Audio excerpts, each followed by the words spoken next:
Hello friends, எல்லோருக்கும் வணக்கம். Welcome to invest channel. மார்க்கெட்டை பார்த்துருப்பீங்க, நெகட்டிவ்ல தான் ட்ரேட் ஆகிட்டு இருக்கு. நிஃப்டி வந்து 138 பாயிண்ட்ஸ் நெகட்டிவ்ல ட்ரேட் ஆகிட்டு இருக்கு. சென்செக்ஸ் வந்து 540 பாயிண்ட்ஸ் நெகட்டிவ்ல ட்ரேட் ஆகிட்டு இருக்கு. ஸோ இந்த மார்க்கெட்டை அடிக்கிறதுக்கு ரீசன் வந்து எஃப்ஐஸ் அதிகமாட்டு விற்கிறாங்க. ஸோ இந்த பேனிக் செல்லிங் நடக்குது மார்க்கெட்டில். நெக்ஸ்ட்டு பார்த்தீங்கன்னா இந்த ருப்பி, அதாவது நம்மளோட இந்தியன் ருப்பி வந்து ரெக்கார்ட் லோக்கு போயிருக்கு அப்படின்னு சொல்லியிருக்காங்க, கீழே விழுந்திருக்கு. ஆக்சுவலாக யூஎஸ் ட்ரெஷரி ஈல்ஸ் வந்து ரைஸ் ஆயிருக்கு அப்படின்னு சொல்லியிருக்காங்க. ஸோ அதுவும் ஒரு மார்க்கெட்டில் வந்து எதிரொலிச்சிருக்கு அப்படின்னு சொல்லலாம். நெக்ஸ்ட்டு பார்த்தீங்கன்னா நம்மளோட லோக்கல் கரன்சி ஆக்சுவலாக 83.45 அந்த ரேஞ்சில் வந்து க்ளோஸ் ஆயிருக்கு. ஸோ இது வந்து நம்ம டாலருக்கு அகேன்ஸ்ட் இந்தியா ருப்பியை பொறுத்தவரைக்கும் அப்டேட்டு. ஸோ ஃபஸ்ட்டு நம்ம மார்க்கெட்டில் பார்க்க வேண்டியது இன்றைக்கி பார்த்தீங்கன்னா ஐடிஎஃப்சி ஃபர்ஸ்ட் பேங்க் பார்த்தீங்கன்னா இப்போ கரண்ட் ஆட்டு ஷேர் ப்ரைஸ் வந்து 83.40 அந்த ரேஞ்சில் ட்ரேட் ஆகிட்டு இருக்கு.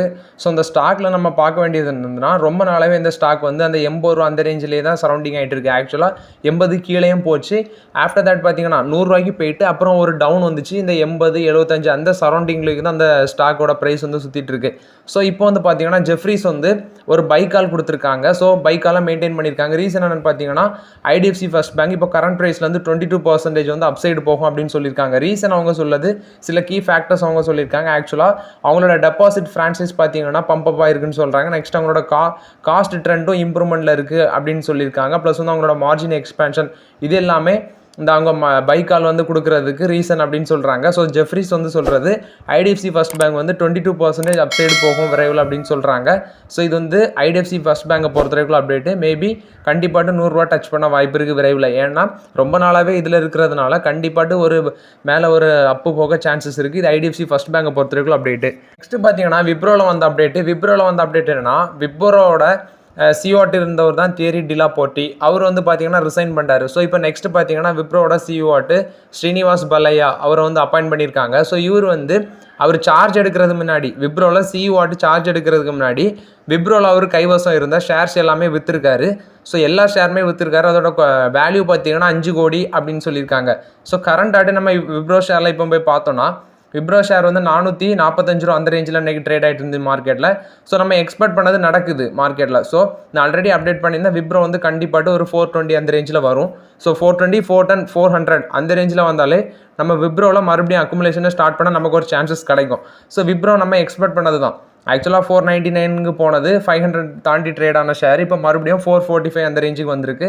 மேபி ரிசல்ட்ஸ் வந்து ஓரளவு ஃப்ளாட்டு ஓரளவு நெகட்டிவ் அப்படி ஏதாவது இருந்துச்சுன்னா இன்னும் அடிபட சான்சஸ் இருக்குது. ஸோ டெஃபினட்டாக விப்ரோவில் ஒரு பையிங் ஆப்பர்ச்சுனிட்டி கிடைக்கும். இவ்வளோ நாள் வெயிட் பண்ணிட்டோம், இன்னும் கொஞ்ச நாள் வெயிட் பண்ணலாம். விப்ரோ டெஃபினட்டாக 420 430 அதாவது 430 கிராஸ் பண்ணிட்டாலே நம்ம வந்து பையிங் அக்குமுலேஷனை ஒன்றா ஸ்டார்ட் பண்ணிடலாம். ஸோ இது வந்து விப்ரோவில் அடுத்த வாய்ப்பு நமக்கு கிடைக்க போகுது அப்படின்னு நினைக்கிறேன். ஸோ இது வந்து விப்ரோ பொறுத்தவரைக்கும் அப்டேட்டு. நெக்ஸ்ட் பார்த்தீங்கன்னா ஆப்பிள், ஐஃபோன் ப்ளஸ் வந்து டாடா குரூப்போட டைட்டன் கம்பெனி, நெக்ஸ்ட் வந்து நம்ம சென்னையோட முருகப்பா குரூப், இவங்க 3 பேரும் பேச்சுவார்த்தையில் இருக்காங்க அப்படின்னு அப்டேட் வந்திருக்கு. என்ன பேச்சுவார்த்தைன்னு பார்த்தீங்கன்னா, ஆப்பிள் குரூப்போட ஐஃபோன் இருக்குல்ல, அந்த ஐஃபோனோட கேமரா மாடியூல் வந்து மேனுஃபேக்சர் பண்ணுவாங்க. ஸோ அதுக்கு வந்து ஆப்பிளுக்கு இப்போ கரண்ட் ஆட்டு இந்தியன் சப்ளையர்ஸ் வந்து யாருமே இல்லை. ஸோ இப்போ பார்த்தீங்கன்னா ஆப்பிள் குழுமம் வந்து சைனாலேருந்து அவங்க எக்ஸிட் பண்ணுறாங்க. சைனாவில் அவங்களோட பிஸ்னஸை எக்ஸிட் பண்ணிட்டு இப்போ இந்தியாவில் தான் அவங்க ஃபுல் ஃபோக்கஸ் பண்ணுறாங்க. ஸோ இப்போ கரண்ட் ஆட்டு பார்த்தீங்கன்னா சென்னையில் இருக்கிற முருகப்பா குழுமத்தோட இன்னொரு இது தான் இந்த இன்ஜினியரிங் செக்டர் தான் மோஷன் எலக்ட்ரானிக்ஸ் அப்படின்னு சொல்கிறாங்க. டைட்டன் கம்பெனியோட இன்னொரு இன்ஜினியரிங் செக்டர் தான் டைட்டன் இன்ஜினியரிங் அண்ட் ஆட்டோமேஷன் அப்படின்னு சொல்கிறாங்க.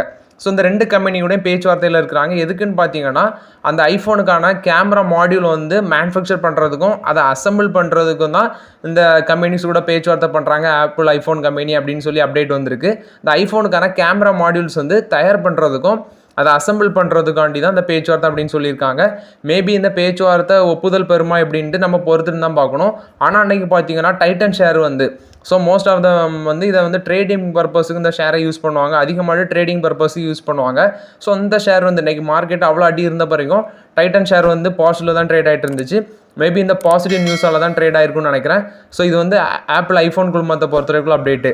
நெக்ஸ்ட் பார்த்தீங்கன்னா டிசிஎஸ் டாடா கன்சல்டன்சி சர்வீஸ் அதுலேருந்து வந்து அப்டேட். இவங்க வந்து பார்த்தீங்கன்னா பிரேசிலில் லோண்ட்ரினா அப்படிங்கிற இடத்துல நியூ டெலிவரி சென்டர் அமைக்கிறாங்க அப்படின்னு சொல்லியிருக்காங்க. ஸோ இது வந்து பார்த்தீங்கன்னா கிட்டத்தட்ட 1500 பேருக்கு நியூ ஆப்பர்ச்சுனிட்டிஸ் கிடைக்கும், நியூ ஜாப் ஆப்பர்ச்சுனிட்டிஸ் கிடைக்கும்.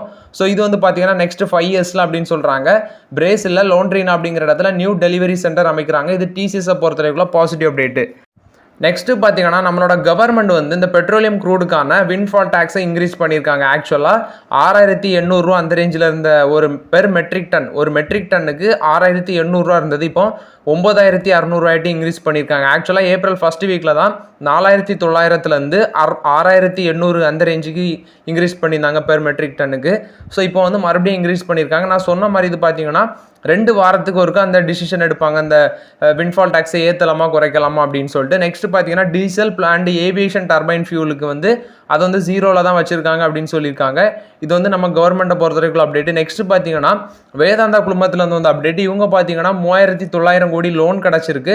பவர் ஃபினான்ஸ் கார்பரேஷன் லிமிடெட் தான் அந்த லோன் கிடச்சிருக்கு. இவங்க வந்து பார்த்தீங்கன்னா உங்களோட பவர் பிஸ்னஸை ஆப்ரேஷன் கெப்பாசிட்டி இன்க்ரீஸ் பண்ணுறதுக்காண்டி தான் அந்த லோன் யூஸ் பண்ண போகிறோம் அப்படின்னு சொல்லியிருக்காங்க. இவங்க அந்த 3900 கோடி லோன் பார்த்தீங்கன்னா 11 வருஷம் செக்யூர் உள்ள loan. So power finance corporation தான் ஃபண்ட் இந்த லோன் கிடச்சிருக்கு. பவர் பிஸ்னஸில் இன்வெஸ்ட்மெண்ட் பண்ண போகிறாங்க அவங்களோட ஆப்ரேஷன் கெப்பாசிட்டியை இன்க்ரீஸ் பண்ணுறதுக்கு. நெக்ஸ்ட்டு பார்த்தீங்கன்னா நிதியாண்டு 27ல் 4.8 ஜிகாவாட்டாட்டு வச்சுருக்கணும். அதுதான் அந்த வேதாந்தா குழுமத்தோட ஏமாட்டிருக்கு. ஸோ இது வந்து வேதாந்தா குழுமத்தில் வந்து அப்டேட்டு. அடுத்து பார்த்தீங்கன்னா ஜியோ ஃபினான்ஷியலும் பிளாக் ராக்கும் சேர்ந்து ஒரு ஜேவி வைக்கிறாங்க. ஸோ இந்த ஜேவி பார்ட்னர்ஷிப்பில் அவங்க வந்து இந்தியாவில் 50-50 ஜாயின்ட் வெஞ்சர் தான். எதுக்குன்னு பார்த்தீங்கன்னா wealth management and broking business பண்ணுறதுக்காண்டி தான் இந்த ஜேவி அப்படின்னு சொல்கிறாங்க. ஸோ இது வந்து பார்த்தீங்கன்னா ஜியோ ஃபினான்ஷியலில் வந்து பாசிட்டிவ் அப்டேட்டாக தான் பார்க்கப்படுது. ஜியோ ஃபினான்ஷியலும் பிளாக் ராக்கும் இணைந்து wealth management and broking business இந்தியாவில் பண்ண போகிறாங்க அப்படின்னு சொல்லியிருக்காங்க.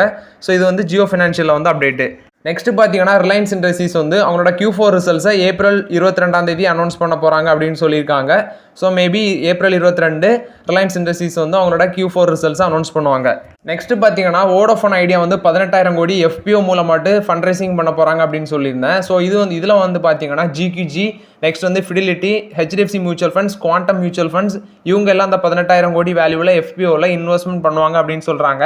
ஸோ இது வந்து பார்த்தீங்கன்னா ஏப்ரல் 18 ஓப்பன் ஆகி ஏப்ரல் 22 க்ளோஸ் ஆகுது இந்த வோடஃபோன் ஐடியா FPO. ஸோ இந்த சப்ஸ்கிரிப்ஷன் பார்த்தீங்கன்னா ஏப்ரல் 18 ஓப்பன் ஆகுது, ஏப்ரல் 22 க்ளோஸ் ஆகுது. இவங்க ப்ரைஸ் பேண்ட் எப்படி ஃபிக்ஸ் பண்ணியிருக்காங்கன்னா 10 ரூபாலேருந்து 11 ரூபா வரைக்கும் ஃபிக்ஸ் பண்ணியிருக்காங்க பெர் ஷேருக்கு.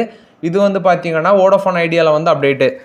நெக்ஸ்ட் பார்த்தீங்கன்னா இந்தியன் ஆயில் கார்பரேஷன் இந்த ஷேர் வந்து மேலே போயிருந்து. ரீசன் என்னன்னு பார்த்தீங்கன்னா குஜராத் கேஸ் கூட இவங்க ஒரு மெமரம் ஆஃப் அண்டர்ஸ்டாண்டிங் சைன் பண்ணியிருந்தாங்க. எதுக்குன்னா இவங்களோட சர்வீஸை எக்ஸ்பேண்ட் பண்ணுறதுக்காண்டி தான். மேபி இந்த 2 கம்பெனிக்குமே இது பாசிட்டிவ் அப்டேட்டாக தான் பார்க்கப்படுது. ஸோ 2 கம்பெனிக்குமே இந்த மெமரம் ஆஃப் அண்டர்ஸ்டாண்டிங் மூலமாட்டு ஒரு நல்ல க்ரோத் இருக்குது. இது வந்து இந்தியன் ஆயில் கார்பரேஷனை பொறுத்த வரைக்கும் அப்டேட்டு. நெக்ஸ்ட் பார்த்தீங்கன்னா IIFL ஃபினான்ஸில் வந்து அப்டேட்டு. இதில் பார்த்தீங்கன்னா ஃபேர்ஃபேக்ஸ் வந்து 500 கோடி இன்ஃபியூஸ் பண்ண போகிறாங்க அப்படின்னு சொல்கிறாங்க. இது வந்து IIFL ஃபினான்ஸை பொறுத்த வரைக்கும் பாசிட்டிவ் அப்டேட்டு. நெக்ஸ்ட் பார்த்தீங்கன்னா மணப்புரம் ஃபினான்ஸில் வந்து அப்டேட். இவங்க வந்து பார்த்தீங்கன்னா ஏப்ரல் 19 மீட்டிங் வச்சிருக்காங்க, போர்ட் மீட்டிங். எதுக்குன்னு பார்த்தீங்கன்னா அந்த ஃபண்ட் ரைசிங் குறித்தான முடிவு எடுக்கிறதுக்கு அப்படின்னு சொல்லியிருக்காங்க. ஆக்சுவலாக இவங்க வந்து பார்த்தீங்கன்னா $500 மில்லியன் வந்து ஃபண்ட் ரைசிங் பண்ண போகிறாங்க அப்படின்னு சொல்லி முடிவு எடுக்கிறதுக்காண்டி தான். எப்படி இந்த ஃபண்ட் ரைசிங் பண்ணுறாங்கன்னா commercial borrowings, external commercial borrowings அப்படி தான் பண்ணுவாங்கன்னு சொல்லியிருக்காங்க. ஸோ ஏப்ரல் 19 அவங்களோட போர்ட் மீட்டிங்கில் அந்த ஃபண்ட் ரைசிங் குறித்தான முடிவு எடுப்பாங்க அப்படின்னு சொல்கிறாங்க. இது வந்து மணப்புரம் ஃபினான்ஸை பொறுத்த வரைக்கும் அப்டேட்டு. நெக்ஸ்ட் பார்த்தீங்கன்னா சிப்லா குழுமத்தில் வந்து அப்டேட்டு. சிப்லாவோட சப்சிடரி தான் சிப்லா ஹெல்த். இவங்க வந்து பார்த்தீங்கன்னா ஒரு business transfer agreement Evia beauty India அப்படிங்கிற கம்பெனியோட போட்டிருக்காங்க, சைன் பண்ணியிருக்காங்க. எதுக்குன்னு பார்த்தீங்கன்னா purchase and distribution marketing business தான். குறிப்பாட்டு பார்த்தீங்கன்னா இவங்க வந்து இந்த இவியா பியூட்டி இந்தியாவோட காஸ்மெட்டிக்ஸ் அண்ட் பர்சனல் கேர் பிஸ்னஸை சிப்லாவோட சப்சிடரி சிப்லா ஹெல்த் வந்து வாங்குறாங்க. ஸோ இந்த டீல் பார்த்தீங்கன்னா 130 கோடி வேல்யூவில் டீலு. ஸோ மேபி இந்த சிப்லா வந்து இதை வாங்கினாங்கன்னா இது ஒரு பாசிட்டிவ் நியூஸ் தான். இவியா பியூட்டி இந்தியாவோட காஸ்மெட்டிக்ஸ் அண்ட் பர்சனல் கேர் பிஸ்னஸை சிப்லா இப்போ வாங்குறாங்க அவங்களோட சப்சிடரி மூலமாட்டு. வேல்யூ பார்த்தீங்கன்னா 130 கோடி. இது சிப்லா பொறுத்த வரைக்கும் பாசிட்டிவ் அப்டேட்டு. நெக்ஸ்ட் பார்த்தீங்கன்னா ஸ்டெர்லைட் டெக்னாலஜிஸில் வந்து அப்டேட். இவங்க வந்து 1000 கோடி ஃபண்ட் ரைசிங் பண்ணியிருக்காங்க குவாலிஃபைட் இன்ஸ்டிடியூஷனல் பிளேஸ்மெண்ட் மூலமாட்டு. ஸோ இந்த இன்வெஸ்டர்ஸ் ஆட்டு இதில் பார்ட்டிசிபேட் பண்ணது கிட்டத்தட்ட 8.84 crore ஈக்விட்டி ஷேர் வந்து சேல் பண்ணியிருக்காங்க இந்த அலாட்மெண்ட் இஷ்யூவில். ஸோ இதில் வந்து எந்த கம்பெனிலாம் பார்ட்டிசிபேட் பண்ணியிருக்காங்க இந்த குவாலிஃபைட் இன்ஸ்டிடியூஷனல் இன்வெஸ்டர்ஸ்லன்னு பார்த்தீங்கன்னா HDFC mutual fund, Nippon life India, Goldman சாக்ஸ், பந்தன் மியூச்சுவல் ஃபண்ட்ஸ் இவங்க எல்லாமே இதில் பார்ட்டிசிபேட் பண்ணியிருக்காங்க. கிட்டத்தட்ட இதோட வேல்யூ வந்து 1000 கோடி ஃபண்ட் ரைசிங் பண்ணியிருக்காங்க. இது வந்து ஸ்டெர்லைட் டெக்னாலஜிஸில் வந்து அப்டேட்டு. ஸோ ஓகே ஃப்ரெண்ட்ஸ், ஆக்சுவலாக இன்றைக்கி மார்க்கெட் அப்டேட்ஸ்லாம் பார்த்தோம். இந்த வீடியோ உங்களுக்கு பயனுள்ளதாக இருக்கும்னு நினைக்கிறேன். பயனுள்ளதாக இருந்துச்சுன்னா லைக் பண்ணுங்கள், சப்ஸ்கிரைப் பண்ணுங்கள், கமெண்ட் பண்ணுங்கள். Okay friends, thank you.